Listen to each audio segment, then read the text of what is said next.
Welcome to Odia बहु lifestyle. आज मु घरे तैयारी करी आलू चॉप। से मो भिडियोटी को फास्ट रु लास्ट पर्यंत देखंतु, स्किप करंतु नहीं। मु प्रथमे एपटे अदा रसुण कंचा लंका को प्रथमे रेडी करदेली धोईकरी।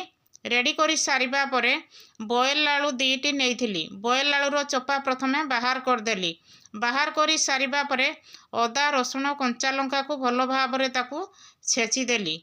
छेची सारिबा परे पियाज को छोट छोट पीस करी प्रथमे काटिदेली।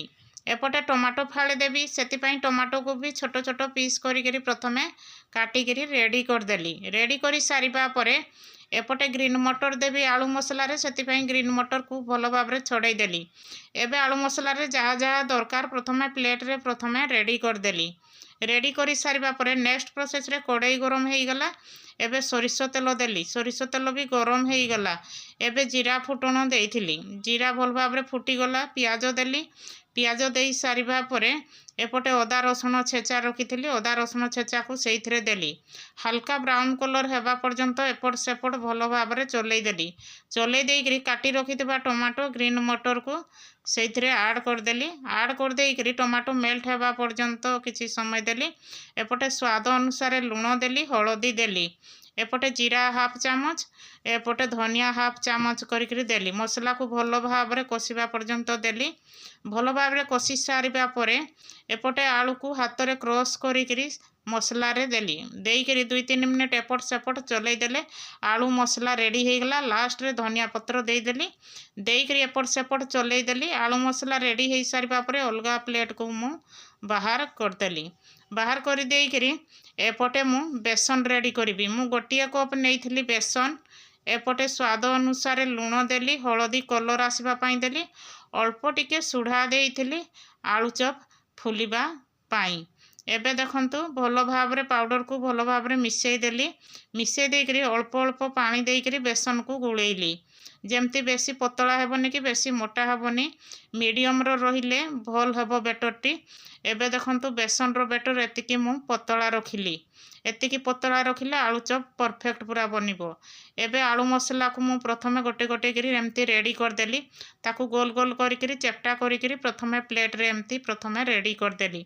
रेडी करदेले तेल जेतेबेले गरम होबो फटाफट बेसन रे बुड़ेई आमे पकई पारिबा। चटनी पाई मु टमाटोटे बॉयल करदेली। आउ सेइथिरे मु देइथिली रसुण 4-5 गुळा। एपटे ऑयल भी गरम हो गला। ऑयल गरम हो सारिबा परे एपटे आलू मसला को बेसन रे एमती चामच रे गोटे गोटे एपट सेपट बुड़ेई देइकरी धीरे धीरे गोटे गोटे करी मु छाड़िली। जदि एका बेले देदेबे बेसन रे आलू मसला ताहले भांगी जीवो। एमती छाड़ी छाड़ी रहिबा पई गोटे गोटे देबे जदि हेले पूरा परफेक्ट बनिबो। आउ आलू चॉप देखिबा पई भी सुंदर लागिबो। एबे देखंतु लाइट गोल्डन कलर भाव रे से आलू चॉप हेई गलानी। एमती भाव रे आलू चॉप रेडी हेई गला। एबे देखंतु आलू चॉप या को चटनी सहित लगई करी खाइले बहुत टेस्टी लगी थाए। सेतिपई आलू चॉप रेडी हो सारिबा परे एबे टमाटो भी बॉयल हो जाइथिला, ताकू बाहर करदेली। ऊपर चमड़ा को बाहर करदेली। सेइतरे रसुण कंचा लंका देइकरी प्रथमे फ्यूरी बनई देवी।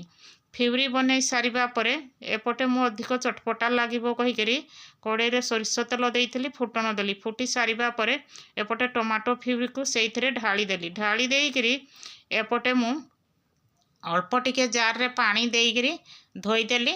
एपटे टिके खटा मिठा लागिबो कहिकरी चीनी हाफ चामच, एपटे देइथिली लुण, धनिया पत्र, एपटे हलदी देली। भल भाव रे एपटे टमाटो चटनी फुटी गला। एबे आलू चॉप सहित टमाटो चटनी बहुत टेस्टी लागिबो। मो वीडियो रे जदि प्रथम अछंती हेले लाइक टे सब्सक्राइब टे करिबा पई भूलंतु नाही। रहिली। जय जगन्नाथ।